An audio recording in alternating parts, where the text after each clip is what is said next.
C'est au paragraphe 86. Il dit que quand ils allaient au champ avec le chariot, les chariots étaient vides. Et chaque fois qu'il rencontrait une bosse, il dit que ça veut tout le temps. Il dit de mauvais bruit. Mais quand on remplissait le chariot sur le chemin de retour, ça ne faisait plus encore de bruit. Or, le boss était toujours les mêmes. Pourquoi? Parce que le chariot est déjà rempli. Et si quelqu'un est rempli de Dieu, il n'y a que Dieu qui est grand. Quand Dieu remplit un homme, cet homme-là devient doux et humble. Il ne fera pas trop de bruit autour de lui. Il n'y a que le diable qui fait trop de bruit autour de lui. Mais notre Dieu, lui, est humble. C'est pour connaissant ça, il a dit, ayez en vous les sentiments qui étaient en Jésus-Christ. Je crois que nous sommes ensemble. Au point que il était serviteur de Dieu. Même les gens qui avaient la révélation, ils savaient que c'est un homme de Dieu. Prenez quand il était né. C'est quand il était né. Ils ont un peu ce que les anges ont dit à son sujet. Qui était cet enfant? Nous sommes en Luc chapitre 2.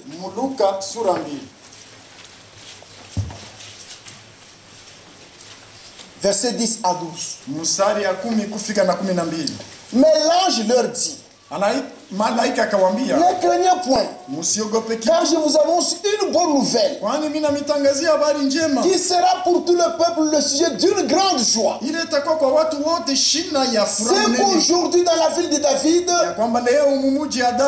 il vous aimait un sauveur qui est le Christ, le Seigneur. Et voici à quel signe vous le reconnaîtrez. Vous trouverez un enfant emmailloté et couché dans une crèche. L'ange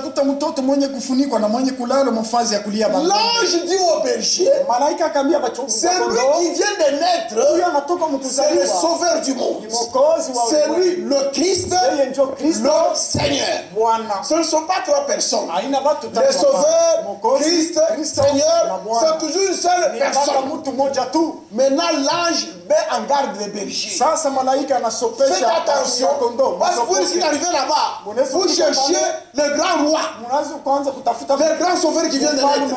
Vous ne trouverez pas un grand monsieur. Dit que voici les signes. Vous trouverez un enfant emmailloté dans une crèche.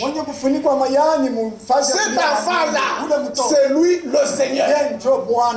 Dès sa naissance jusqu'au jour de son ascension, il est présenté dans son aspect humain. Un homme 100%, mais cet homme-là, il est le Seigneur. Et quand les gens sont partis là-bas, ils se sont donné l'avertissement de l'ange. C'est un enfant emmailloté. Et ils l'ont trouvé ainsi. C'est pourquoi même les mages qui sont venus pour l'adorer, ils lui ont donné les dons qui prophétisaient déjà ce qu'était cet enfant. Quand ils ont vu l'étoile, ils nous ont dit, le roi vient de l'être. Ou le Christ vient de l'être sur la terre. Ils ont voyagé. Ils sont arrivés à Jérusalem. Et puis la Bible dit, tout Jérusalem avait bougé. Et pourtant le Messie était déjà né à Bethléem. Personne ne le savait. Dieu est tellement grand que quand il veut se révéler, c'est dans la plus grande simplicité. C'est pourquoi il faut seulement s'attendre au Seigneur que lui-même se révèle à vous. Tous les grands sacrificateurs là, ils attendaient la venue du Messie. Mais le Messie était déjà né. Et ils ne le savaient pas.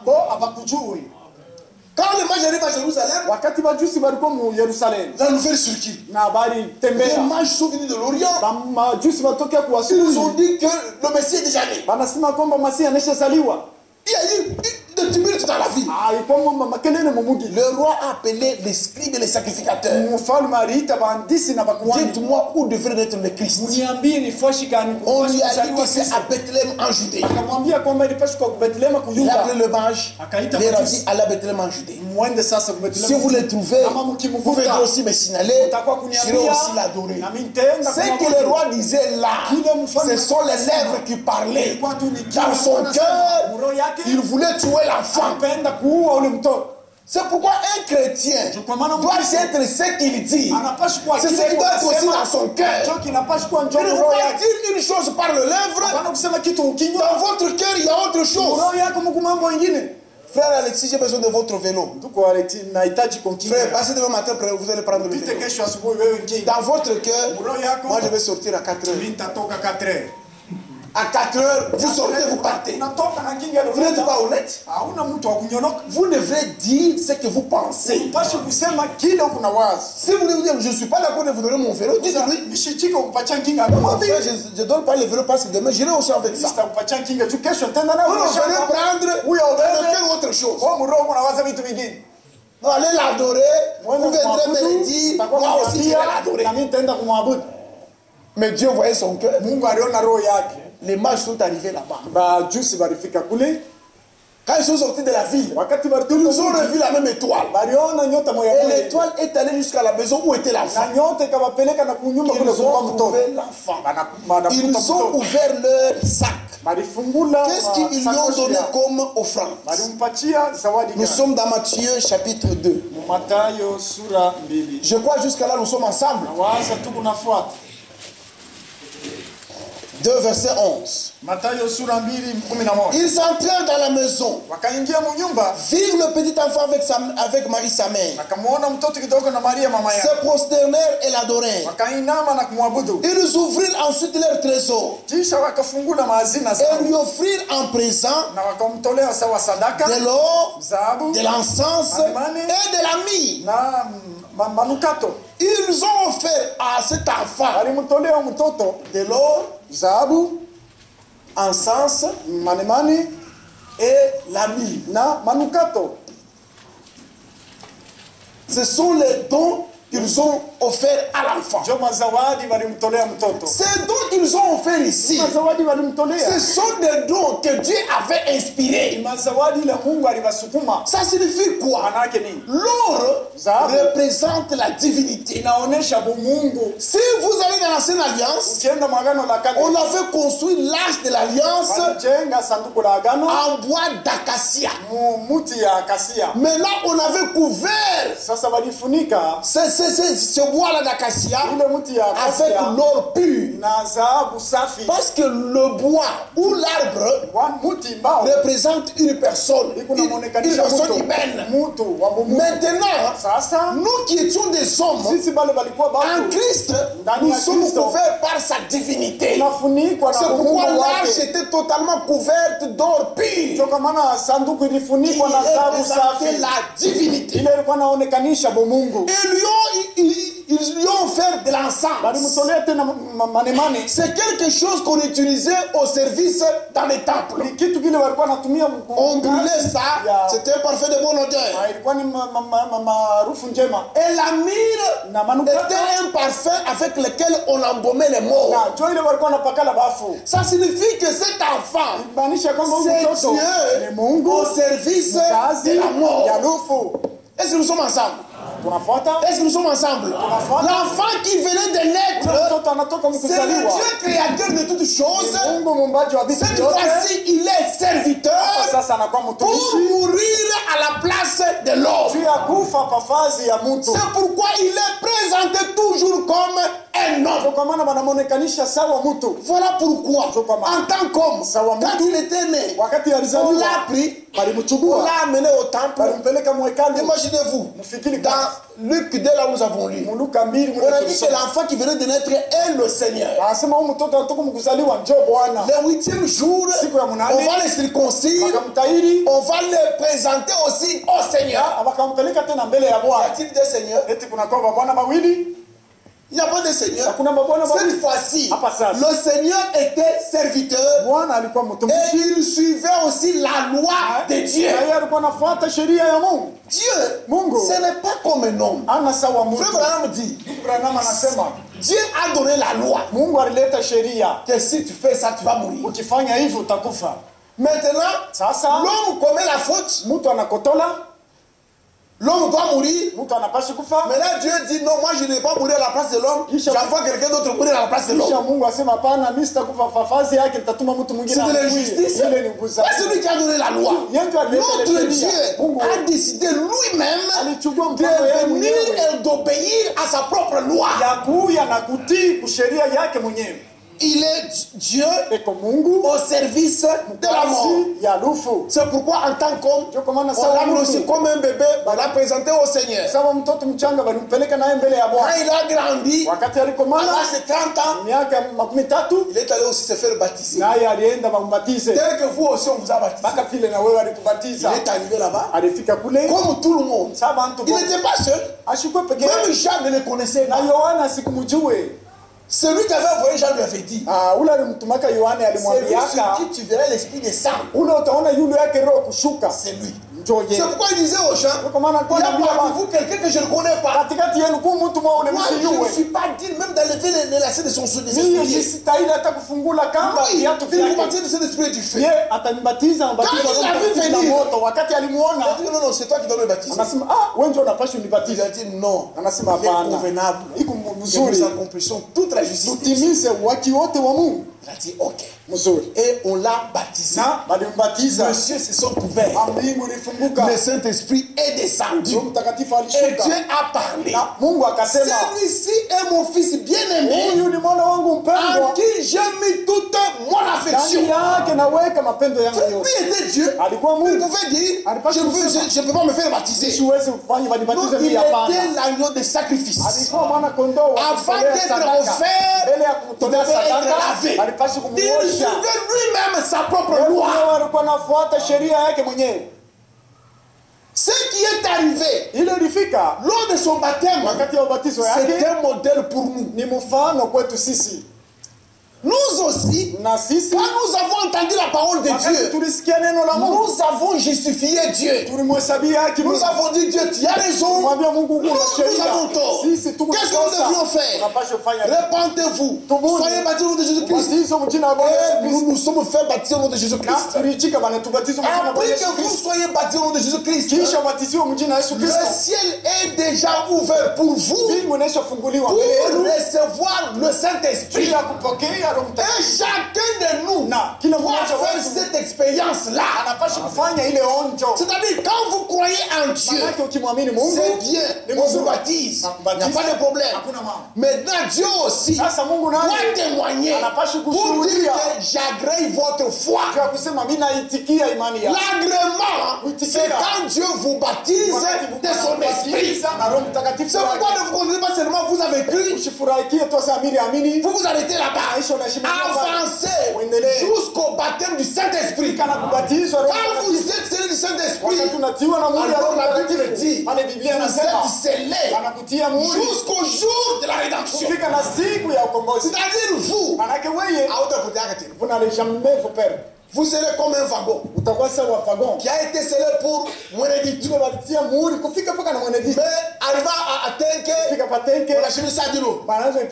Même si ça arrive à Kassage, on regarde, non, ça c'est Mweneditu. On va ramener à Tenke et Tenke va avoir Mweneditu. Quand vous êtes scellé par le Saint-Esprit, même si vous voulez aller à côté, le Saint-Esprit en vous, vous ramènerez toujours à la parole. Même si vous voulez monter, le Saint-Esprit en vous, vous ramènerez toujours à la parole de Dieu. La boussole n'indique quel est l'homme, Saint-Esprit ne dit Amen qu'à la parole de Dieu. Et il a été baptisé comme nous aussi. Pourquoi? Toujours un homme, un serviteur de Dieu. Et là, les gens posent la question. Vous dites qu'il est Dieu. Les jours de son baptême, il était dans l'eau. Le Saint-Esprit est descendu. Et Dieu le Père a parapluie du ciel.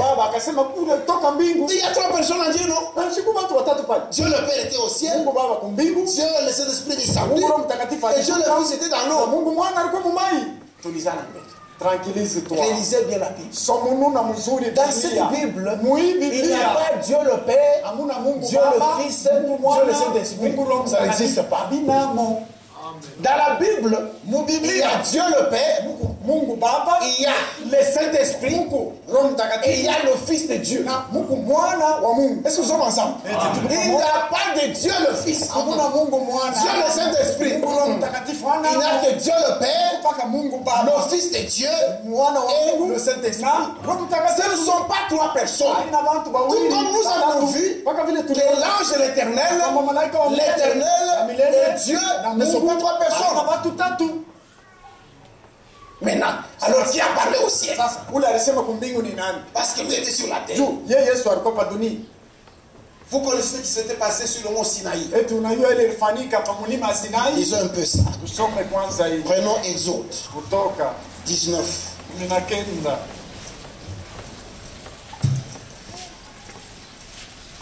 Exode 19, verset 18.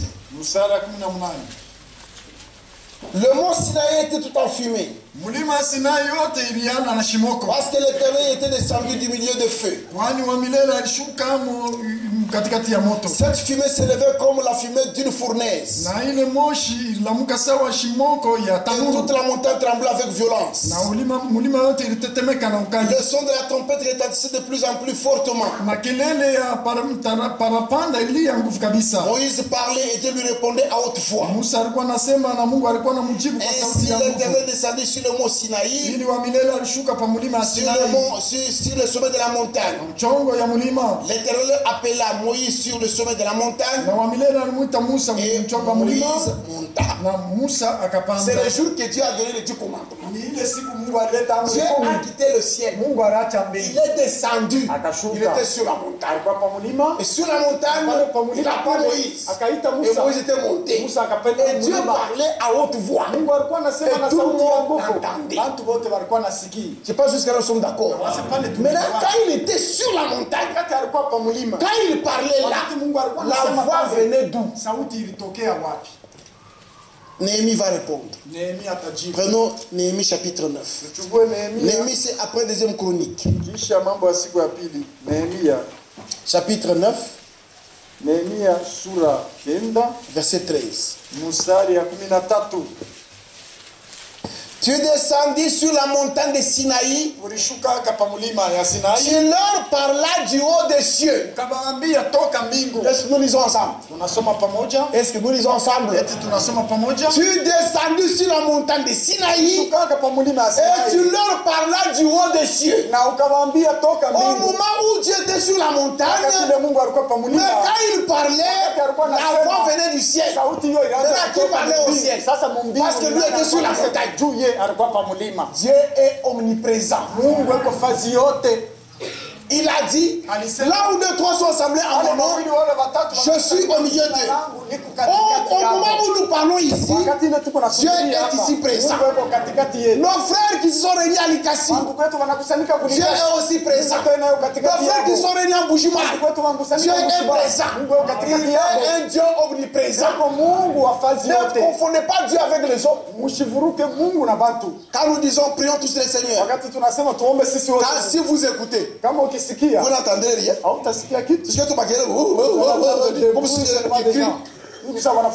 quand nous parlons, Dieu lui écoute chacun de nous individuellement. Et ceci, Jésus l'avait aussi dit à Nicodème. Nous sommes dans Jean, chapitre 3.